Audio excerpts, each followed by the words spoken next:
امام حسین رضی اللہ تعالیٰ عنہ کی شخصیت کی مختلف جہتیں ہیں، آپ کی سیرت پاک کے مختلف عنوانات ہیں۔ آپ کا جو فلسفہ ہے اور آپ کا جو اقدام ہے اور آپ کا جو میدان سجانا ہے وہ بہت ساری گہرائیاں اپنے دامن میں رکھتا ہے، اور امام علی مقام رضی اللہ تعالیٰ عنہ کی فکر کھڑا ہونے کی فکر ہے، مضبوط ہونے کی سوچ ہے، نظریاتی زندگی گزارنا اور نظریاتی سرحدوں کا محافظ بننا، یہ امام حسین کا پیغام ہے۔ ہمارے ماحول میں اس طرح ہوتا ہے کہ کچھ لوگ ایسے ہوتے ہیں جو سوسائٹی میں اپنے آپ کو قانون سے ماوراء سمجھنے لگتے ہیں۔ ان کا یہ مزاج بن جاتا ہے کہ ہم چونکہ ایک بہت بڑی شخصیت ہیں، ہم چونکہ وی آئی پی پرسنالٹی ہیں، اور ہمارے ڈھیروں اور ہزاروں اور لاکھوں میں جاننے پہچاننے اور محبت کرنے والے ہیں، لہذا شاید ہمیں کسی قانون اور کسی زاویے کا پابند نہیں ہونا چاہیے۔ تو یہ سوچ بڑی خطرناک ہوتی ہے۔ معاشرے میں ایک آدمی بھی جرم کر کے جب بچ جاتا ہے یا اپنے آپ کو بچانے میں کامیاب ہو جاتا ہے، اس کا اثر پوری سوسائٹی پہ پڑتا ہے، اس کے نتائج بڑے خوفناک نکلتے ہیں۔ ایک چور کے بچ جانے سے پورا شہر غیر محفوظ ہو جاتا ہے۔ آپ نے ایک قاتل کو کھلی چھٹی دے دی، اس کا مطلب یہ ہے کہ آپ نے بہت سارے انسانی اور قیمتی جانوں کو داؤ پہ لگا دیا ہے۔ اب تو اس کا دل کھل جائے گا، وہ جس کو چاہے گا جہاں چاہے گا۔ تو نتیجہ یہ نکلتا ہے کہ اگر قانون کی پاسداری نہ کی جائے، کچھ لوگ اس سے ماوراء ہو جاتے ہیں۔ یہ جو سوچ ہوتی ہے نا بادشاہوں کی سوچ، ان کا خیال ہوتا ہے کہ ہم کسی قاعدے کے پابند نہیں ہیں۔ اسلام میں جو خلافت پر زور دیا ہے تو خلیفہ جو ہوتا ہے وہ تو نائب ہوتا ہے، صرف اللہ اور اس کے رسول کے احکامات طے شدہ ہے، اس نے بس نافذ کرنا ہوتا ہے۔ اس لیے مسلمانوں کے ہاں بادشاہ نہیں ہوتے، مسلمانوں کے ہاں امیر ہوتے ہیں، خلیفہ ہوتے ہیں، جو صرف اس نظام کو نافذ کرتے ہیں۔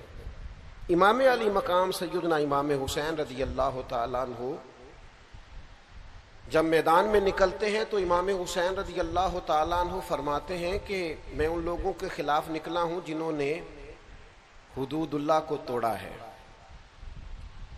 جو اللہ کی حرام کردہ کو حلال کہتے ہیں۔ میں ایسے لوگوں کے خلاف برسر پیکار ہوں جو حدود کے قیام میں رکاوٹ ہے، جو اپنے آپ کو ماوراء سمجھتے ہیں۔ تو امام علی مقام رضی اللہ تعالیٰ عنہ نے مضبوط اور بھرپور جد و جہد کی۔ ایک ہوتا ہے کسی شخص کے گھر کی دیوار گرانا، اس کی حکومت گرانا، اس کے محل کو گرانا۔ ایک ہوتا ہے کسی کی سوچ کو اور اس کے نظریے کو دفن کرنا۔ امام علی مقام رضی اللہ تعالیٰ عنہ کا کمال یہ ہے کہ امام حسین نے یزید کو اور اس کے نظریے کو دفن کر دیا۔ قانون کی بالادستی، خلافت کا قیام اور چھوٹے بڑے کی تفریق ختم کر کے شریعت کے دائرے میں لانا، سب کو حدود کا پابند کرنا، اس کو امام علی مقام رضی اللہ تعالیٰ عنہ نے عملی جامہ پہنایا اور نظریاتی سرحدوں کو ہمیشہ کے لیے مضبوط کر دیا۔ قرآن مجید میں اللہ تعالیٰ نے اس بات کا بیان فرمایا یا ایھا الذین آمنوا کونوا قوامین بالقسط، اے ایمان والو انصاف کے لیے کھڑے ہو جاؤ، شہداء للہ، لیکن یہ گواہیاں تم نے اللہ کے لیے دینی ہے، کہ تم نے سٹینڈ لینا ہے، یہ جو تم نے انصاف کے لیے کھڑے ہونا ہے یہ اللہ کی رضا کے لیے تم نے کھڑے ہونا ہے۔ اور تم کھڑے ہو جاؤ، تم سٹینڈ لے جاؤ، تم مضبوط ہو جاؤ، تم ڈٹ جاؤ اللہ کی رضا کے لیے۔ اور جو طرز ہمیں اللہ کا قرآن دیتا ہے وہ طرز بڑی انوکھی ہے. فرمایا ڈٹ جاؤ. وَلَوْ عَلَىٰ أَنفُسِكُمْ، اگرچہ اس میں تمہاری اپنی جان کا نقصان ہی کیوں نہ ہو، تمہیں خود ہی قانون کے دائرے میں کیوں نہ آنا پڑے، تمہیں اپنے آپ کو قانون کے حوالے کیوں نہ کرنا پڑے، اپنی ذات پر حدود کا تمہیں تعین لاگو کیوں نہ کرنی پڑے، لیکن تم ڈٹ جاؤ، اللہ کے لیے کھڑے ہو جاؤ، قانون کی پابندی کرو. اوِل والدین والاقربین، اگرچہ اس رستے میں، حق کے رستے میں تمہارے والدین آئیں یا قریبی رشتہ دار آئیں، پھر تم نے کھڑے ہو جانا ہے. پھر تم نے اپنی ذات کو نہیں دیکھنا، اپنی قرابت کو نہیں دیکھنا، اپنے والدین کو نہیں دیکھنا. حق کے لیے، انصاف کے رستے میں اللہ کی رضا کے لیے کھڑے ہو جاؤ. پھر ارشاد فرما ان یکن غنیا او فقیر، فرمایا اگرچہ اس رستے میں کوئی غنی آئے، او فقیرہ، یا کوئی فقیر آئے، کسی مالدار کو نہیں دیکھنا کہ اس پر حد آ رہی ہے تو اس کے پیسوں کے روب کے نیچے آ جانا، اور کسی غریب کو دیکھ کر ترس بھی نہیں کھانا کہ میں فیصلہ کرنے لگا ہوں تو چلو تمہارا بندہ ہے، غریب آدمی ہے، میں تجھے چھوڑ دیتا ہوں. یہ کام نہ کرنا. جب حد کی باری آئے تو امیر آئے یا غریب آئے، قانون سب کے لیے برابر ہے. اور اگلے لفظ جو قرآن مجید نے بیان فرمائے وہ سمجھنے والے ہیں. فرمایا فاللہ اولا بہما، تم خیر خواہ نہ بنو، اللہ تم سب سے بڑھ کے ان کا خیر خواہ ہے. امیروں کا بھی اور غریبوں کا بھی رب خیر خواہ ہے. تم قانون کی پابندی کراؤ، تم نہ خیر خواہ بنو. اللہ تبارک و تعالیٰ تم سب سے بڑھ کر ان پر اختیار رکھتا ہے. اللہ تعالیٰ ان کی خیر خواہی فرمائے گا. خواہشات نفس کی پیروی نہ کرو، ان تعدلوا کہ تم عدل ہی نہ کر سکو. اپنی خواہشات نفس کے پیچھے اس طرح نہ لگو کہ عدل کا رستہ چھوڑ جاؤ. چھوڑ دو اپنی خواہشات کو اور انصاف قائم کرو اس رستے میں. چاہے تمہاری اپنی جان آئے، ماں باپ آئیں، رشتہ دار آئیں، امیر آئیں، غریب آئیں، انصاف کے لیے کھڑے ہو جاؤ. ہم چونکہ زیادہ تر لوگ دیہاتی مزاج سے تعلق رکھتے ہیں، قرآن مجید کی اس آیت کو سامنے رکھیے کہ انصاف کے ساتھ کھڑا ہونا ہے، حق کے لیے کھڑے ہونا ہے. اس میں چاہے اپنی ذات ہی کیوں نہ آئے، پھر اس کو پیش کرنا. حضرت عمر فاروق رضی اللہ تعالیٰ عنہ نے ایک بہت بڑا جملہ ارشاد فرمایا. آپ فرمانے لگے میں نے اپنے نبی پاک صلی اللہ تعالیٰ علیہ وسلم کو قصاص کے لیے اپنے آپ کو پیش کرتے ہوئے دیکھا ہے. حضور نے اپنے آپ کو قانون کے سامنے پیش کیا. صفیں سیدھی کراتے ایک صحابی کو درہ لگ گیا یا نیزہ لگ گیا تو حضور علیہ السلام نے اپنے بدن نور سے کپڑا ہٹا دیا. فرمایا آؤ تم بدلہ لے سکتے ہو، تمہیں تکلیف ہوئی ہے. تو حضرت عمر فرماتے ہیں اگر مدینے والے محبوب اپنے آپ کو قصاص کے لیے پیش کر سکتے ہیں تو پھر باقی کون ہے جو اپنے آپ کو ماورا سمجھتا ہے؟ پھر وہ کون ہے جو کہتا ہے مجھ پہ نافذ نہیں ہو سکتا، میرے اوپر آپ حکم نہیں چلا سکتے؟ سب سے پہلے تو اپنی ذات سے شروع کرنا ہوگا. نبی پاک علیہ السلام نے خود ارشاد فرمایا اگر میری وجہ سے کسی کو تکلیف پہنچی ہو تو میں حاضر ہوں، بدلہ لے سکتا ہے. اگر حضور اپنے آپ کو پیش کرتے ہیں تو ہما چما کس کھاتے میں؟ ہمارے ہاں وہ جو فکری تضاد ہے، مطلب ہم یہ چاہ رہے ہیں پوری دنیا پہ دین نافذ ہو جائے، لیکن کہیں نفس کی خواہش یہ کہتی ہے کل دنیا پہ ہو، میرے اوپر نہ ہو. تو معاذ اللہ آپ اپنے آپ سے پہلے سوال تو کر لیں. آپ اس کٹہرے میں آنے کو تیار ہیں؟ میں اس بڑے مجمع میں بڑے درد کے ساتھ ایک بات کہتا ہوں، اللہ مجھے معاف فرمائے اگر کہیں میری طبیعت میں کسی قسم کا کوئی تصنع ہو. میں نے بہت پہلے کہا تھا کہ بہت بڑی گدیوں کے وارث پیر نہیں چاہتے کہ ملک میں دین نافذ ہو جائے، نہیں چاہتے، اس لیے کہ انہیں کٹہرے میں آنا پڑے گا، انہیں اپنی اربوں خربوں کی جائیداد کا حساب دینا پڑے گا. وہ جو الگ سے ایک سلطنت قائم کیے ہوئے ہیں وہ سلطنت ٹوٹ جائے. ہمارا مزاج نہیں ہے بھائی، ہم تھوڑا سا ہٹ کے جینا چاہتے ہیں. ہم سفارشی کارڈ اپنی جیبوں میں رکھتے ہیں، ہم اپنی گاڑیوں کے پیچھے لکھوائے پھرتے ہیں میں فلاں صاحب ہوتا ہوں، میں فلاں صاحب ہوتا ہوں، میرا فلاں نام ہے.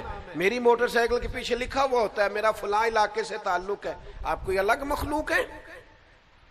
آپ نے جو موٹر بائک کے پیچھے اور گاڑی کے پیچھے لکھوا لیا ہے، اور آپ نے جو جھنڈا بلند کر لیا اپنی گاڑی پر، اور ایک آپ نے بلب جلنے والا اور اشارے دینے والا لگوا لیا، تو آپ کیا ہیں؟ قانون کے دائرے میں آپ آئیں گے، قانون کے دائرے میں۔ حضرت انس بن مالک رضی اللہ تعالیٰ عنہ فرماتے ہیں، نصر کی بیٹی ربی نے ایک عورت کو کچھ مارا تھا اور اس کے دانت ٹوٹ گئے تھے، تو حضور کی بارگاہ میں مقدمہ دائر ہوا، تو نبی پاک نے فرمایا بدلہ دے یہ۔ تو کہتے ہیں ان لوگوں نے، نصر چونکہ بہت امیر لوگ تھے، قبیلہ بڑا امیر تھا، تو اس نے اپنی بیٹی کے لیے جا کے ان کی منت کی، کہا یار تم میری بیٹی کو معاف کر لو، کہ نہیں معاف کرتے، کام سے کوئی تم جرمانہ لے لو۔ انہوں نے کہا ہم نہیں معاف کرتے۔ تو حضرت انس بن مالک کہتے ہیں میں نے جا کے عرض کی حضور یہ بہت بڑا قبیلہ ہے جو دین میں آیا ہے، تو کیا اب اس جیسے لوگوں پر بھی قصاص ہوگا؟ فرماتے ہیں کہ اللہ کے محبوب علیہ السلام نے میری طرف دیکھا، اور حضور کے جملوں میں وہ تاثیر تھی اور لفظوں میں وہ حقیقت بیانی تھی کہ فرماتے ہیں کہ میرا دل عجیب سفر کرنے لگا۔ حضور فرمانے لگے انس تم سے پہلی قومیں اس لیے تباہ ہوئی تھی کہ غریب جرم کرتا تھا تو سزا ملتی تھی، اور امیر جرم کرتے تھے تو رہا کر دیے جاتے تھے۔ حضور فرمانے لگے یہ حد لگے گی، یہ بدلہ دینا پڑے گا۔ کیوں دینا پڑے گا؟ اللہ کے رسول فرمانے لگے یہ اللہ کی کتاب کا فیصلہ ہے، یہ کتاب اللہ کا فیصلہ ہے کہ حدود کو قائم کیا جائے، اللہ کے بنائے ہوئے قانون کو نافذ کیا جائے۔ جب تک میں اپنی ذات پر، اپنے بچوں پر، اپنے گھر پر، اپنے قبیلے پر، اپنے دوستوں پر اللہ کے قانون نافذ کرنے میں کامیاب نہیں ہوتا، جب تک حدود اللہ کا قیام میں اپنی ذات سے لے کر اپنے حلقہ احباب تک لگانے میں کامیاب نہیں ہوتا، اتنی دیر تک میں یہ کیسے دعویٰ کر سکتا ہوں کہ دھرتی پر، کائنات پر اللہ کا نظام نافذ کرنے کی میں جد و جہد کروں گا؟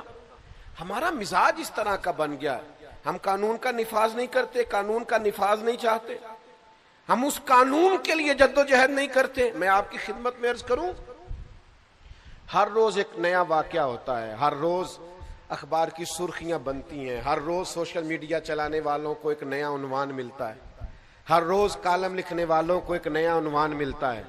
میں اس وطن میں رہتا ہوں جہاں کے غریب صرف اس لیے ہیں کہ ان پر کالم لکھے جائیں، ان پر ولاگ کیے جائیں، ان پر ویڈیوز بنائی جائیں، لیکن مجھے سچ بتانا، ذمہ داری سے بتانا، اس سے پہلے کسی نے یہ جملہ نہیں کہا، اس کے بعد بھی یہ جملہ نہیں کہا، کسی نے ذمہ داری نہیں بتائی، کسی نے نہیں کہا یہ تمہاری ذمہ داری۔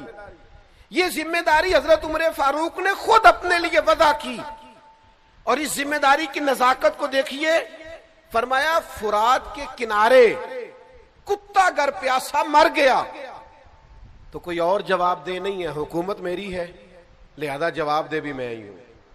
اللہ کے حضور مجھ سے پوچھا جائے گا حکومت تیری تھی، یہ کیا بات ہوئی، میں نے فلانا معطل کر دیا، میں نے فلانا معطل کر دیا؟ نہ ادھر ادھر کی تو بات کر، یہ بتا کہ قافلہ کیوں لٹا؟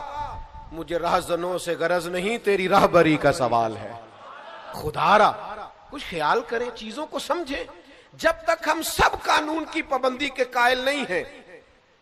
میں ایک دفعہ جا رہا تھا تو میرے ڈرائیور نے اوور سپیڈ، اس نے گاڑی وہ چلا رہا تھا، روک لیا ہمیں، انہوں نے کہا جی آپ کی سپیڈ زیادہ ہے، میں نے کہا بالکل زیادہ ہے، مجھے دیکھا اوہو پیر صاحب میں آپ جائیے، میں نے کہا جناب ایسا نہ کریں، تھوڑا سا نا پیر صاحب کے ڈرائیور کو بھی سبق دے دیں، ذرا آئندہ احتیاط سے چلے گا۔ آپ وہ جو سب کے لیے چالان بناتے ہیں وہ بنائیے، آپ یہ ایک نقطہ ذرا لگائیے تاکہ ہمیں احساس ہو، آپ ہمیں ماورا نہ کیجئے، آپ ہمیں اس چکی سے گزاریے، ہمیں احساس دلائیے۔ میں ایئرپورٹ میں اترا کسی جگہ سے، کسی ملک سے میں لوٹ رہا تھا، تو مجھے دیکھ کے اس صاحب نے کہا آپ ذرا آگے آ جائیے امیگریشن کے لیے، تو میں نے کہا پھر کیا ہوگا؟ ان میں سے پتہ نہیں کون ایسا ہے جو اللہ کی بارگاہ کا مقبول اور محبوب ہے، میں کیسے اس سے پشت کر ڈالوں؟ آپ ان سب کے لیے جیسے کام کریں گے، فقیر بھی اسی لائن میں آ جائے گا۔ ہاں پتہ تے سارا ہے سردار نو کیتیاں دا، اے دا پردہ چا پایا ہی تیرا بھلا ہو سی۔ اپنی زندگی میں کچھ اپنے اوپر بھی نافذ کریں بھائی، اور پھر تھوڑا سا اپنوں کا احتساب بھی کریں۔ تھوڑا ارد گرد بھی دیکھیں ماحول کیا ہے. لیکن میں کیسے عرض کروں، ڈھیر سارے لوگ ایسے ہیں جو اپنے اے سی والے روم سے اٹھ کر باہر آ کے نہیں دیکھتے. وہ غور ہی نہیں کرتے کہ میرا عملہ کیا کر رہا، وہ توجہ ہی نہیں کرتے کہ میری ذمہ داری کیا ہے، مجھے کس کس جگہ پہ غور کرنا ہے، دیکھنا ہے. ہم بہت سارے ایسے لوگ ہیں جو غیر ذمہ دار ہیں. کتنے لوگ ہیں جنہوں نے کہا تھا کہ مجھے کزن پر بھروسہ ہے، مجھے ڈرائیور پر بھروسہ ہے، مجھے پڑوسی پر. تو بھئی جس پر بھروسہ ہوگا نقصان بھی تو وہی کرے گا نا. جس پر بھروسہ ہے نہیں اس نے تو آپ کی دیوار پھلانگنی نہیں. یہ آپ کا بھروسہ، یعنی وہ جی یہ کزن ہے، ہمیں ان پر اعتبار ہے. تو میں نے کہا آپ کو اعتبار ہے، اللہ رسول کو نہیں. انہوں نے تو پردہ رکھا ہوا ہے، انہوں نے تو کزن کا پردہ رکھا ہے، نام محرم کا پردہ رکھا ہے. آپ کو اعتبار ہے، ان کو نہیں ہے، انہوں نے منع کیا. تو میرے بھائی جب تک آپ محاسبہ نہیں کریں گے، احتساب نہیں کریں گے، قانون کو نافذ نہیں کریں گے، اپنے ارد گرد نہیں دیکھیں گے. کائنات میں سب سے عظمتوں والی بیٹی کا نام سیدہ فاطمہ ہے. وہ علی کے گھر کی ہیں، عزت علی سے سنتے ہیں. وہ نبی کے گھر کی ہیں، عزت یہ نبی سے سنتے ہیں. وہ جس نے معزز کیا گھرانے کو، حسین پال کے جس نے دیا زمانے کو. کیا عظمت ہے سیدہ پاک کی. لیکن ذرا یہ والا رنگ بھی دیکھو نا.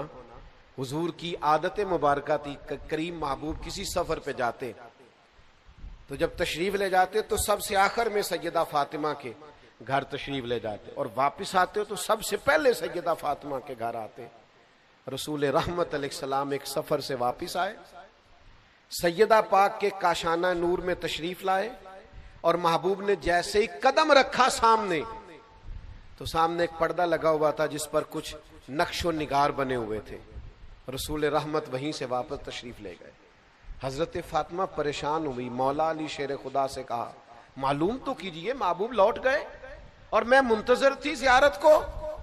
حضرت علی کہتے ہیں میں حاضر بارگاہ ہوا تو محبوب فرمانے لگے میرا اور دنیا کی زیب و زینت کیا تعلق، میری بیٹی اور نقش و نگار والے پردے، لاڈ کے نام پر بچوں کو کروڑوں لاکھوں دیتے ہو، پیار کے نام پر ان کا کوئی احتساب نہیں. محبت اور چیز کا نام ہے، اور احتساب کرنا اور ان کو ٹھیک رکھنا یہ ایک اور چیز ہے. اور احتساب کرنے کا مطلب یہ نہیں کہ آپ کو محبت نہیں. آپ ہر دفعہ بچے سے پوچھیں وہ سودا لینے گیا تھا تو بقایا کیوں نہیں لایا، آپ اس کا حساب کریں تیرے پاس اتنے تھے. اور لوگ فخر سے بتا رہے ہوتے میں نے کبھی حساب نہیں پوچھا. تو آپ نے ظلم کیا ہے نا، کیوں نہیں پوچھا؟ بیٹے سے حساب پوچھیں، اسے حساب کی عادت ہو، اسے اپنی زندگی میں پرکھنا آئے. لوگوں کے ساتھ جب وہ معاملات کرے گا تو مضبوط رہے گا. نوجوان دوستو، حضرت سیدہ پاک رضی اللہ تعالیٰ عنہ کو جب پتا چلا نا کہ محبوب تو میری وہ نقش و نگار والے پردوں سے خوش نہیں ہوئے، تو سیدہ پاک پھر سیدہ پاک ہے، ان کے قریب بھی کوئی ایسی چیز نہیں آتی. حالانکہ یہ جائز تھا، اگر کوئی انسانی صورت نہیں بنی ہوئی اس پر تو یہ جائز تھا. کسی کے پاس جائز پیسے ہوں تو یہاں نقش و نگار بنے نہیں ہوئے. لیکن چونکہ محبوب کو پسند نہیں آیا تو سیدہ پاک نے اسی وقت اتارا اور اللہ کی راہ میں خیرات کر دیا. ہم جب احتساب نہیں کریں گے، جب ہم غور نہیں کریں گے، ہمارے گھر میں باتیں ہو رہی ہوتی ہیں، ہمارے بچے باتیں کر رہے ہوتے ہیں، خاندان کی غیبتیں ہو رہی ہوتی ہیں، لوگوں کی پگڑیاں اچھل رہی ہوتی ہیں، ہمارے گھر میں سب کچھ ہوتا ہے، اور ہم جب منع نہیں نہ کرتے تو تھوڑا سا انتظار کیجئے، اس بچے کی شادی ہو لینے دیجئے. جو سارا کچھ یہ آپ کے پاس بیٹھ کے غیروں کے لیے کرتا رہے نا، وہ آپ کی باری بھی آنے والی ہے، وہ ساری باتیں آپ کے لیے کرے گا. اب میں ایک جگہ پہ 3 لوگ بیٹھے تھے تو ان میں سے 2 اٹھ کے چلے گئے تو میں اکیلا رہ گیا. تو ایک صاحب نے وہ ان کے پردے کھولے اور وہ ان کی پگڑیاں کھولی، وہ حال کیا یہ ایسا ہے. اور جب تک وہ بیٹھے تھے خوشامد کر رہا تھا، تعریفیں کر رہا تھا. وہ چلے گئے تو حال ہی برا کرنے لگا. تو میں بڑے غور سے دیکھنے لگا، کہنے لگے آپ کیوں پریشان ہو گئے؟ تو میں نے کہا مجھے تو اپنی فکر پڑ گئی ہے، وہ 2 گئے ہیں تو نے کوئی حال نہیں چھوڑا، جب میں جاؤں گا تو کیا اشر کرے گا؟ اس لیے کہ میں تو سونگ گیا ہوں، تو کیا آدمی ہے، میرے جانے پر تو اللہ جانے کیا حال کرے. نہیں نہیں نہیں نہیں، آپ تو اچھے آدمی ہیں. میں نے کہا یہ تو ان کے منہ پہ بھی کہہ رہا تھا، یہ تو وہاں بھی کہہ ہی رہا تھا بھائی. وہ تو مجھے سمجھ آ گئی ہے تو کس لیول اور کس مزاج کا آدمی. تو یاد رکھیے گا احتساب، اپنوں کا احتساب. اور اگر آپ کے دائیں بائیں ذرا برابر بھی کوئی شخص شریعت کی حدود کو پامال کر رہا تو اس کا پورے طور پر احتساب باز پرس یہ بڑا ضروری ہے. اگر آپ نہیں کریں گے تو آپ محسوس کریں گے کہ ماحول بگڑتا جا رہا ہے. سیدہ طیبہ طاہرہ سیدہ عائشہ صدیقہ، قربان جاؤں ان رستوں سے جن رستوں سے مومنوں کی ماں گزرا کرتا. یہ کیسی عظمتوں والی خاتون ہے جن کے گھر جا کے اللہ کے محبوب سکون محسوس فرمایا کرتا. حضرت سیدہ عائشہ صدیقہ فرماتی ہیں میں نے کسی خاتون کے بارے میں بات کر دی برسبیل تذکرہ. میں نے کہا قد کتنا چھوٹا ہے اس کا؟ تو ذرا ابو داؤد شریف پڑھ کے دیکھیے. فرماتی ہیں حضور کا میں نے چہرہ نور دیکھا تو اظہار ناراضگی. کریم فرمانے لگے عائشہ تم نے وہ بات کی ہے کہ اگر اس بات کو میں دریا میں ڈال دوں تو دریا کا ذائقہ بدل جائے گا. اتنی سخت بات کر دی. کسی کے بارے میں تم نے بات کی دریا کا ذائقہ بدل جائے جو تم نے جملہ کسی کے لیے کہا ہے. ذرا یہ ارد گرد کی لوگوں کی زبانیں روک کے دیکھو. سوسائٹی میں سکون پیدا ہو جائے گا، محبتوں کو فروغ ہوگا، نفرتوں کا کلا کما ہوگا، حدود کا اللہ تعالیٰ کے بتائے ہوئے دین کا پورے طور پر نفاذ ہوگا. ہمارا یہ مزاج نہیں رہا. ہم ذائقہ لیتے ہیں، خود چسکا لیتے ہیں جب کوئی بات کر رہا ہوتا ہے، غور غور سے سنتے ہیں. ہم اپنے ارد گرد نفاذ نہیں کرتے تو دنیا میں کیسے نفاذ ہوگا؟ ہم اپنے ماحول کے اندر ان چیزوں کو لے کے نہیں آتے تو پوری سوسائٹی میں وہ چیزیں کیسے پیدا ہوں گی؟ ہمارے ہاں نا حکومتوں کو شوق آتا ہے، جیسے کچھ سیزن نہیں ہوتا کچھ چیزوں کو چیک کرنے کا، ان کے ہاں سیزن ہوتا ہے. وہ سیزن میں آتے ہیں، کوئی دیواریں توڑ جاتے ہیں، کچھ دکانیں ہٹا جاتے ہیں، کچھ کو سیل کر جاتے ہیں. اور اگر کوئی مجھ سے ناراض نہ ہو جائے تو جو دکاندار آنے والوں سے مل ملا کے حساب پورا نہیں کرتا اس کی دکان بھی بند کر جاتے ہیں. لیکن باقاعدہ چیزوں کو دیکھنا، چیک کرنا، غور کرنا، احتساب کرنا، اللہ کی حدوں کو قائم رکھنا ہمارا مزاج نہیں ہوتا، ہماری وہ طبیعت نہیں ہوتی. اللہ کے حبیب علیہ السلام صحیح حدیث میں موجود ہے، بازار میں تشریف لے گئے حضور اور نبی کریم نے گندم کا ڈھیر دیکھا. تو آپ کہیں بھی چلے جائیں، ہمارا تو ریڑھی والا اس طرح کرتا ہے کہ اس نے آگے آگے صحیح صحیح پھل لگایا ہوتا ہے اور پیچھے پلٹ کے دیکھیں تو رنگ اور ہوتا ہے. اگر جو اس کا خیال ہوتا ہے کہ بے ایمان سارے اوپر بیٹھے ہوئے ہیں الا ماشاء اللہ. اور ریڑھی والے کا بھی یہ مزاج ہوتا ہے. اور اگر آپ کہیں کہ یہ تو نے دکھانے کے لیے آگے لگائے ہیں مجھے یہ والے پھل چاہیے تو کہتا نہیں میں رلا کے دینے نے اکٹھے کر کے بیچنے ہیں میں نے، سارے نہیں. ہو بھائی تو نے دکھایا اور ہے اور دیتی وقت تیرا رنگ اور ہے. اللہ کے حبیب علیہ السلام بازار تشریف لے گئے، گندم کا ڈھیر لگا ہوا ہے تو میرے محبوب نے، حضور نے، سید عالم نے اپنی آستین مبارک کو اوپر کیا اور پھر گندم کے ڈھیر کے اندر حضور نے دست مبارک ڈالا اور جب آپ کا مقدس ہاتھ آگے گیا تو نمی محسوس کی کریم نے. تو حضور فرمانے لگے یہ گندم تم نے نیچے چھپا رکھی ہے جو گیلی ہے؟ حضور وہ بارش ہوئی تھی تو فرمایا اوپر خشک ڈال دی اور نیچے تم نے گیلی ڈال دی. یہ بات پر غور کیجئے گا، اس نے جنس کو نہیں بدلا، اس نے اینٹیں پیس کر سرخ مرچوں میں نہیں ملائیں، اس نے وہ والا کام نہیں کیا کہ دوائیاں تک بھی لوگوں کو خالص نہ ملیں. حال یہ ہے کہ گندم صرف ہے ٹھیک ذرا گیلی ہے، وہ گیلی گندم اس نے نیچے رکھ دی. تو اللہ کے حبیب فرمانے لگے سن، جو ملاوٹ کرے وہ ہم میں سے نہیں ہے، وہ ہم میں سے نہیں ہے جو ملاوٹ کرتا ہے. وہ میرے بھائی تھوڑا سا غور تو کریں، توجہ تو کریں. یہاں تو منظر بڑا عجیب ہو گیا ہے کہ جس ملک میں دوائیاں بھی خالص نہ ملیں اور جہاں لوگوں کو جان بچانے کے لیے جن چیزوں کی ضرورت ہو ان کا بھی پتہ کرنا پڑے. آپ جائیں میڈیکل سٹور پہ، ڈاکٹر نے آپ کو لکھ کے دی ہے تو میڈیکل سٹور والا مشورہ دیتا کہتا یہ رہنے دو، یہ والی لے جاؤ، فارمولا ایک ہی ہے. کیونکہ وہ اس نے بھی اسی طرح کا رویہ رکھا ہے. اور ڈاکٹر صاحب کو بھی میڈیکل ریپ والے ملاقات کر گئے تھے، انہوں نے بھی بتایا کون سی لکھ کے دینی ہے. اللہ ماشاء اللہ سب جگہ ہاتھ ملے ہوئے ہیں اور سب جگہ تعلقات بنے ہوئے ہیں اور سب ہیں جو باقاعدہ اس میں شامل ہو گئے ہیں. اور آپ سمجھتے ہیں کہ امام حسین کا ذکر یہ ہے کہ آپ نے 3 دیگیں پکائی تھی 10 محرم والے دن، تو مہربانی کریں آپ گھر میں رکھیں دیگیں. یہ ساری چیزیں اور یہ لنگر اور یہ دنیا اور کائنات، آپ کس کے لیے 4 دیگوں کی بات کر رہے ہیں جو جنت کے مالک اور سردار ہیں؟ آپ ان کے نظریے کو سمجھیں، فکر کو سمجھیں، سوچ کو سمجھیں. جب تک عملاً دین کا نفاذ نہیں ہوتا، مزاج میں دین نافذ نہیں ہو. مجھے بتائیے نبی پاک علیہ السلام نے اس شخص سے ہاتھ نہیں ملایا جس نے سونے کی انگوٹھی پہنی تھی. رحمت للعالمین نبی. میں کیسے کہوں آج آپ کو ہزاروں لاکھوں مسلمان ہیں جو سونے کی انگوٹھیاں پہنتے, کڑے چھلے پہنتے. کتنا کو مشکل کام ہے سونے کی انگوٹھی اتار کے چاندی کی پہننا. آپ اتنا بھی نفاذ اپنی زندگی پر نہیں کر سکتے, اپنے ماحول میں اتنا بھی جائز ناجائز کا ہم حساب نہیں رکھ سکتے, یہاں تک بھی اپنے آپ کو سمجھا نہیں سکتے. اور پھر کہنے والے بھی نہیں کہتے, کہنے والے بھی نہیں کہتے, وہ بھی سمجھتے ہیں. ایک دوست آئے سونے کی زنجیر پہنے ہوئے تھے, تو میں نے ان کو منع کیا تو اللہ تعالیٰ نے کچھ زیادہ مال دیا ہوا تھا ان کو, بگڑ گئے بیچارے. تو مولانا صاحب جن کے ساتھ وہ آئے ہوئے تھے وہ بڑے نفیس آدمی مجھے بعد میں کہنے لگے حضرت وہ کہہ رہے تھے آج کے بعد پیر صاحب کے پاس نہیں جانا.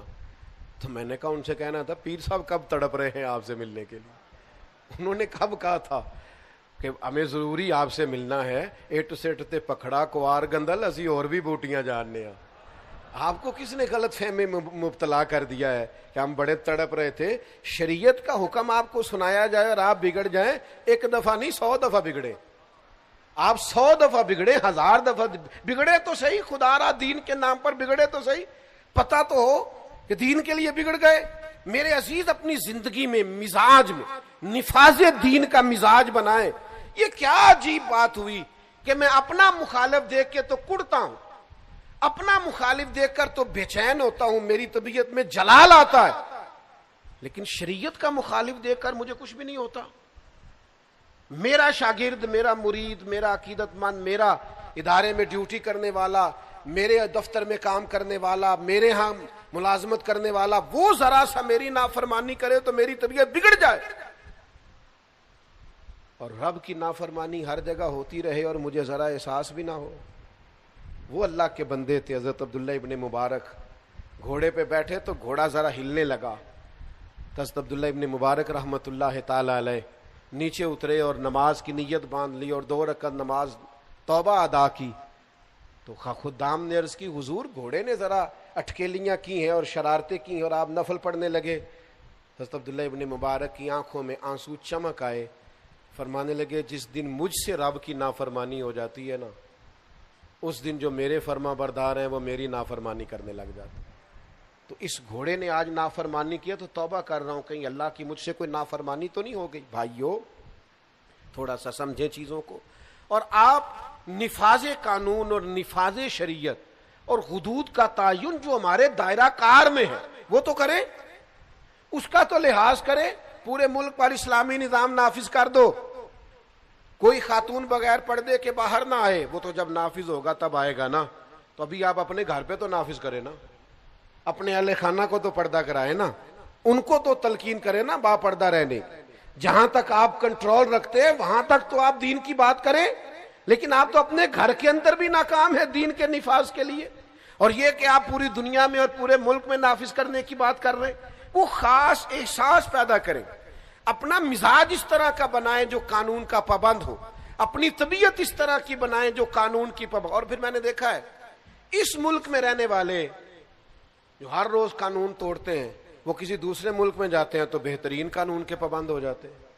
وہ ڈرتے پھرتے ہیں, سہمے ہوئے ہوتے ہیں, کسی قانون کو نہیں توڑتے. اور جہاں آ کے وہ بہانے بناتے ہیں جی یہاں ایسے ہی چلتا ہے, اور جناب یہاں ایسے نہیں چلتا, جہاں آپ جیسا بندہ چلتا ہے. وہ ٹھیک ہو جائے تو باقی بھی سارا ماحول بہتر ہو جائے.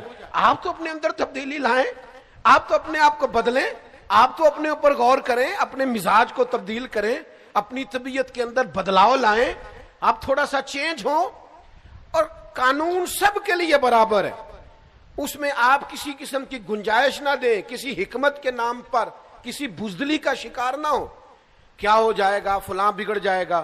میں دوستوں سے اکثر کہا کرتا ہوں لوگ اپنا مقابلہ ہی نہیں کرتے حق بات کہنے کے لیے. اپنا ضمیر ہی ان کا کہتا ہے دنیا ناراض ہو جائے گی, حالات خراب ہو جائیں گے, تجھے کیا لگے, چل رہا ہے نا سب ٹھیک ہے چلنے دے. غسان کے بادشاہ جبلہ نے کلمہ پڑھ لیا تھا. بادشاہ یعنی آج کسی کے دوستوں میں کوئی وزیر بن شامل ہو جائے دوستوں میں, کیا اس کی اتھارٹی ہوتی ہے, لوگ مفت میں. میں نے تو ایسے بھی دیکھا ہے اپنے دیہاتی ماحول میں کہ وہ جو ووٹر سپورٹر ہوتے ہیں نا MNA صاحب کے MP صاحب کے, وہ بعد میں کہتے پھرتے ہیں ہم نے جتوایا جی اسے. تو میں نے کہا آپ مہربانی کریں, آپ نہ بولیں, اسے بولنے دیں. وہ تو نام تک نہیں لے رہا, آپ نہ اظہار کریں, اس سے پوچھیں. وہ تو کہتا ہے کہ ماں بدولت چیز ہی بڑی ہے, علاقہ پیار ہی بڑا کرتا ہے. تو آپ کس چکر میں ہیں؟ وہ اسے ضرورت تھی آپ کی, اس نے آپ کو بلا لیا, آپ نہیں ہے تو ختم ہو گئی بات.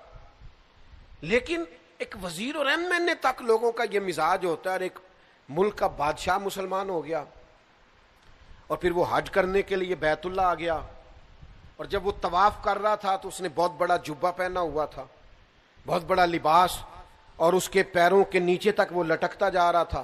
زمانہ تھا سیدنا فاروق اعظم کا. ایک غریب آدمی بھی طواف میں شامل تھا. ایک حج ہوتا ہے, ایک VIP حج ہوتا ہے, ایک VIP حج ہوتا ہے. تو ایک صاحب مجھے کہنے لگے کہ ہمارا پیکج سب سے اعلیٰ ہے. تو میں نے انہیں کہا مثلاً کیا اعلیٰ ہے؟ کہنے لگے کمرے بڑے بہترین, رہائش بڑی شاندار, کھانا بڑا زبردست. تو میں نے کہا جب بیت اللہ شریف میں طواف کرنے جائیں گے تو پھر میرا خیال ہے سارے اکٹھے نہیں ہو جائیں گے. ایسا تو نہیں ہو سکتا کہ بیت اللہ شریف آپ کے پاس آئے, معاذ اللہ کہ میں آ گیا ہوں تو گھر میں میرا طواف کر لے. ایک ہی صف میں کھڑے ہو گئے محمود و ایاز, نہ کوئی بندہ رہا نہ کوئی بندہ نواز. بندہ و صاحب و محتاج و غنی ایک ہوئے, اور جب تیری سرکار میں پہنچے تو سبھی ایک ہوئے. یہ مزاج بنائے. تو طواف میں غریب آدمی تھے تو وہ جبہ بہت بڑا پہنا ہوا تھا, تو ایک غریب آدمی کا پیر جبے پہ آ گیا, اور جب وہ آگے بڑھا اور پیچھے سے اس کا کرتا کھینچا تو بادشاہ تھا, مزاج بڑا انوکھا تھا, پلٹ کے اس نے غریب آدمی کی طرف دیکھا اور ایک تھپڑ مار دیا. اس کے ہونٹ پھٹ گئے, دانت ٹوٹ گئے. اور یہ کوئی وہ والا معاملہ نہیں تھا کہ غریب پرچہ کرانے ہی نہ جائے کہ کیا فائدہ, میری کون سی سنی جانی ہے. چوری ہو گئی 5-7 لاکھ کی تو غریب تھانے نہیں جاتے, وہ کہتے ہیں چھوڑو کہ یہ نہ ہو اس سے زیادہ پرچہ کٹوانے پہ لگ جائے, اللہ ماشاء رہنے دو, جاتے ہی نہیں. غلط کہہ رہا ہوں میں غلط کہہ رہا ہوں, صحیح نہیں کہہ رہا. غریب آدمی تھانے جاتا ہی نہیں, وہ کہتا ہمیں دیوار کون پھلانگنے دے گا, ہماری بات کون سنے گا, یہ کیسے ہو سکتا ہے. جاتے ہی نہیں لوگ, ڈرتے ہیں, سہمے ہوئے ہوتے ہیں. اور ایک دوست تو مجھے کہنے لگے حضرت چور سے زیادہ تو مدعی سے سوال پوچھے جاتے ہیں, تو ہمیں تو خود لگتا ہے کہ چور تو ہم ہیں شاید, تو چھوڑیں, کیا ضرورت ہے جانے کی. کیفیت بڑی منفرد ہے. چلیں میرے محبت والے دوست بیٹھے ہوئے ہیں, میں نے فیصلہ کیا آج رعایت نہ دینے کا. یہ سستا اور مہنگا وکیل کیا ہوتا ہے؟ قانون ایک ہی نہیں, قانون کی کتابیں نہیں, کوئی نہیں پتا آپ کو, میرا خیال آئین ایک ہی نہیں, تو سستا مہنگا وکیل کیا ہوتا ہے پتہ ہے آپ کو؟ بتاؤ پیج ذرا صحیح آنے چاہیے, ذرا تھوڑا ماحول, بڑے بڑے اچھے لوگ بھی ہیں اس شعبے میں, کیا بات, اللہ تعالیٰ برکات عطا فرمائے. لیکن کیا ہوتا ہے, یہ ہم نے یہاں بھی ایک سٹینڈرڈ بنا لیا ہے, یہاں بھی ایک ماحول بنا لیا ہے. حالانکہ قانون اگر ایک جیسا ہے تو اس کا نفاذ بھی ایک جیسا ہے. کچھ جگہ تو ایسی ہیں, یعنی ایک دوست میرے پاس آئے تھوڑے دن ہوئے, کہنے لگے اب مقدمہ ٹھیک ہو جائے گا, میں نے بڑا مہنگا وکیل کیا ہے. میں نے کہا مثلا وہ کیا کر لے گا, مجھے بتائیں تو صحیح, قانون بھی وہی ہے, آئین بھی وہی ہے, تو یہ کیا فلسفہ ہے. اس طرح ہم, اور آپ یقین کریں آپ کو طریقہ آنا چاہیے قانون سے کھیلنے کا. لوگ اس طرح کھیلتے ہیں حد ہو جاتی ہے, کو پتہ ہے کھیلنا کیسے. خدا را یہ حال نہ کرے. یہ کسی جمہوری ملک کا حال تو ہو سکتا ہے, کسی ڈکٹیٹر ملک کا, بادشاہت والے کا حال تو ہو سکتا ہے, پر اسلامی ملک کا یہ حال نہیں ہوتا. بندوں سے زیادہ آپ اس بات کی فکر کریں کہ اللہ کے حضور حاضر ہونا ہے. وہ جب اللہ نے تھپڑ مار دیا ایک غریب مسلمان کو, مقدمہ سیدھا, نہ تو گیا SHO کے پاس, اور نہ گیا SP کے پاس, اور نہ DSP کے پاس, اور نہ کسی بڑی جگہ نہیں, وہ سیدھا مقدمہ امیر المومنین کے دربار میں, سیدنا فاروق اعظم کے پاس. یہ میرا ہونٹ ہے, یہ میرا دانت, جرم میرا یہ ہے کہ طواف کے دوران ایک بادشاہ کے جبے پر میرا پیر آیا ہے, یہ عمر ہے, یہ تسلسل ہے خلافت کا, یہ مزاج ہے جو رسول رحمت کا دیا ہوا ہے, یہ ہے نفاذ دین, یہ ہے شریعت اسلامیہ کا قیام, یہ ہے حدود اللہ کی پاسداری. حضرت عمر نے اس بادشاہ کو بلایا, فرمایا یہاں اس غریب کو راضی کر لو, یہاں کل شام کو تمہیں بدلہ دینا پڑے گا. وہ کہنے لگا میں بادشاہ ہوں، میں بھی بدلہ دوں گا؟ فرمایا سارے ہی دیں گے، یہ حضور کا دین ہے، اس میں کوئی امیر غریب نہیں ہوتا، آپ کو بدلہ دینا ہے، آپ کو کٹہرے میں آنا ہے، آپ کو ذمہ داری ہے آپ کی، آپ کو بتا کیوں تھپڑ مارا آپ نے؟ کہنے لگا میں تو اسلام اس لیے لایا تھا کہ میری عزت اور بڑھ جائے گی۔ تو آپ نے فرمایا تو بدلہ دے، عزت اسی میں ہے، واہ میدان میں آ۔ اللہ اکبر۔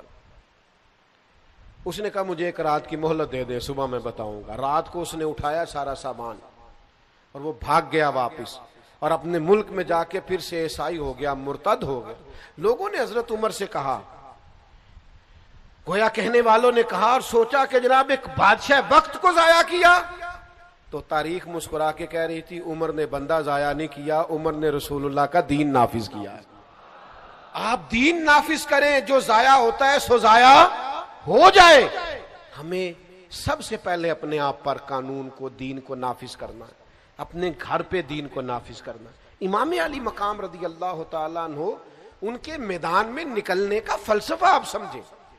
امام حسین رضی اللہ تعالیٰ عنہ کا فلسفہ یہ ہے کہ یہ جو یزیدی ہیں یہ حدود اللہ کو پامال کر رہے ہیں، یہ محرمات کو حلال کر رہے ہیں، لہذا ان کے خلاف کھڑے ہونا ہے، نفاذ دین کے لیے، شریعت کی حدوں کو برقرار کرنے کے لیے۔ اور اس کا نتیجہ نکلا، امام علی مقام رضی اللہ تعالیٰ عنہ نے اس مقصد کو اتنا بڑا مقصد جانا کہ ساری اولاد اس راستے میں قربان کر دی، اپنی جان تک دے دی۔ لیکن اتنا بڑا مقصد ہے اللہ کی حدود کا قیام، میں اور آپ تھوڑا تھوڑا اپنے آپ کو بیک لے کے آئیں۔ جو فلاں صاحب ہوتے ہیں اور پھر لوگ آ کے نا بڑی کہانیاں سناتے ہیں، میں بینک میں گیا تھا جی، دین کی بڑی برکت ہے، لوگ بڑے کھڑے تھے، انہوں نے مجھے اندر بلا لیا۔ میں نے کہا آپ کو دھوکہ ہوا ہے، ہم مہربانی فرمائیں، آپ کو لائن میں ہی رہنا چاہیے تھا، یہی آپ کے لیے بہتر تھا، اور اسی میں عافیت تھی، اسی میں آسانی تھی۔ لیکن وہ تھوڑا سا دنیا سے ہٹ کے ہونے میں نفس کی بڑی خواہش ہے، تسکین ہے، تو ذرا لوگ تھوڑا سا اس کو بڑھا چڑھا کے پیش کرتے ہیں، تھوڑا سا اس میں لوگ مطلب میں ہمارے سنگی احباب اور دیگر حضرات میں سے کچھ لوگوں کا یہ خیال ہوتا ہے کہ ہم کسی محفل میں شامل نہ ہوں،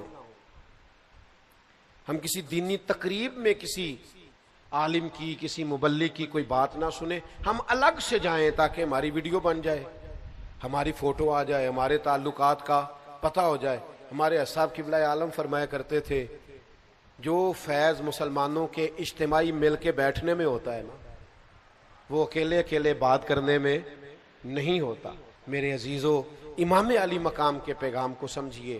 میری آخری بات، اس کو اچھے طریقے سے اپنے دل میں جگہ دیجیے گا، یہ میری گفتگو کا خلاصہ بھی ہے اور ہم سب کے یہاں آج جمع ہونے کا مقصد بھی ہے۔ شریعت اسلامیہ کو سمجھیے، شریعت کے مزاج کو سمجھیے، اور دین دنیا میں نافذ ہونے کے لیے آیا ہے، اس کے نفاذ کے لیے اپنے آپ کو پیش کیجیے۔ شریعت اسلامیہ کے جو قانون ہیں، حلال و حرام کے جو مسائل ہیں، ان کو سمجھیے، اس پر غور کیجیے، اور سب سے پہلے اپنے آپ کو پیش کیجیے، دین کا نفاذ کیجیے، پھر اپنے بچوں پر، پھر اپنے گھر پر، پھر آپ کے دوست، اپنے دوستوں میں اس بات کی ترویج کیجیے کہ یہ شریعت کا حلال ہے اور یہ شریعت کا حرام ہے۔ وہ ماحول نہ بنائیے کہ دوست جرم کر کے آیا اور ہم نے اسے پناہ دینی۔ دوست ہی مشکل وقت میں کام آتے ہیں، یہ زیادتی ہے دوست کے ساتھ۔ آپ اس کے مشکل وقت میں کام نہیں آ رہے، اس کے غلط وقت میں کام آ رہے۔ آپ کوشش کیجئے، توجہ دلائیے کہ میرے بھائی یہ آپ نے غلط کیا ہے، آپ اپنی غلطی کا ازالہ کریں، کبھی مجرموں کے ساتھ کھڑے نہ ہوں، کبھی ظالموں کے ساتھ کھڑے نہ ہوں۔ امام حسین رضی اللہ تعالیٰ عنہ کی فکر یہ ہے کہ آپ اپنے بچوں کے ساتھ ہوں، مستورات کے ساتھ ہوں، اہل خانہ کے ساتھ ہوں، لیکن آپ کو حق کے لیے کھڑا ہونا پڑے تو آپ ڈٹ جائیں، میدان میں رہیں، لیکن تھوڑی سی بھی کسی مقام پر بھی آپ لچک کا مظاہرہ نہ کریں۔ آپ یقین کر کے جانیں، یہاں تو یہ حال ہو گیا ہے کہ بالکل جس کو آسانی سے کہا جا سکتا ہے نا، اور ہماری بات بھی سنے گا، اس کو کہا جا سکتا ہے نا کہ یہ کام نہ کر، یہ جائز نہیں، لیکن صرف ہم اس لیے نہیں کہتے کہ یہ بندہ کہیں مجھے برا نہ کہے، بس ٹھیک ہے میں گڈ بک میں رہوں، مجھے کسی جگہ ملامت نہ کی جائے۔ بالکل ہمارے کہہ دینے سے وہ بدل جائے گا۔ ہمارے بات کرنے سے وہ اثر قبول کرے گا، لیکن نتیجہ یہ ہوتا ہے کہ چونکہ وہ کہیں میرا مخالف نہ ہو جائے لہذا ہم بات ہی نہیں کرتے۔ اپنے گھر میں، اپنے قبیلے میں، اپنے خاندان میں اس بات کا رواج پیدا کیجئے کہ ہمیں شریعت کے اصول اور قاعدے ضابطے ان کا نفاذ کرنا ہے۔ اللہ کے حبیب علیہ السلام نے دعا دی، کہا اے اللہ اس مرد پہ رحم فرما جو صبح نماز کے لیے اپنی بیوی کو جگاتا ہے، کہا اے اللہ اس عورت پر رحم فرما جو صبح نماز کے لیے اپنے شوہر کو جگاتی ہے۔ وہ میرے دوستو، اللہ کا فرض ادا کرنے کا ٹائم ہے اور میرے گھر میں میرے اہل خانہ، میرے بچے سو رہے ہیں، میری ذمہ داری تو یہ تھی کہ میں ان کی نیند نہ دیکھتا، شریعت کا قانون دیکھتا، اٹھو وقت نماز ہے، لیکن وہ یہ ذرا دیر سے آیا ہے، یہ رات کو ذرا جاگتا رہا ہے، اس کے پیپرز کے دن۔ اب کیا بات کر رہے ہیں آپ؟ اپنے گھر کے اندر بھی ایک نظام نہیں بنا سکتے؟ میں تو ان بزرگوں کو جانتا ہوں جو کہتے تھے پتر آج میرے لیے کھانا نہ بنانا، اگر تو نماز کے لیے بر وقت نہیں اٹھ سکتی تو میرا بیٹا میرے کھانے کا تو گزارا ہو جائے گا، میں ہوٹل سے بھی کھا لوں گا، مجھے ڈر آتا ہے۔ تو اللہ کی حدوں کو توڑتے، سمجھتے نہیں بات تو خدا را تھوڑا سا شریعت کے ماحول میں اپنے آپ کو ڈھالیے، امام حسین کی اصل فکر کو سمجھیے۔ میں نے جمعے میں کہا تھا، پھر کہتا ہوں، امام حسین کو ذاکروں، خطیبوں، نقیبوں، شاعروں، ادیبوں سے نہ سنا کریں، صرف امام حسین کو سننا ہو تو شریعت کا قانون دیکھیں، قرآن کی آیات پڑھیں، حضور کا اسوہ نور دیکھیں، خلفائے راشدین کی زندگیاں دیکھیں، امام علی مقام آپ کو سمجھ آئیں گے۔ کوئی ان کا انوکھا فلسفہ نہیں ہے، وہ نفاذ قرآن کے لیے اور نفاذ شریعت کے لیے میدان میں ہے، وہ اللہ کا دین نافذ کرنے کے لیے میدان میں، وہ نظام خلافت کو پھر سے قائم کرنے کے لیے میدان میں۔ ہم نے اس کو موضوع تقریر بنا لیا، نکتہ افرینی، ہر سال ایک نیا نکتہ کربلا میں سننے کو ملتا ہے، ہر سال ایک نئی داستان سرائی اور نئی لذت سے واقع کربلا۔ چھوڑ دیں آپ، یہ کیا ہے؟ سادہ سا ان کا فلسفہ ہے، سادہ سا کہ ہمیں شریعت اسلامیہ کے ساتھ کھڑا ہونا ہے، اور امام علی مقام کے ماننے والوں کو بھی چاہیے ایسا نہ ہو کہ سارا سال یزیدیوں کے ساتھ رہیں اور یکم سے 10 محرم تک وہ حسینی بن کے میدان میں آ جائیں۔ ہم سے نہ رقم ہوں گے قصیدے یزید کے، ہم لوگ تو حسین کے سیرت نگار ہیں۔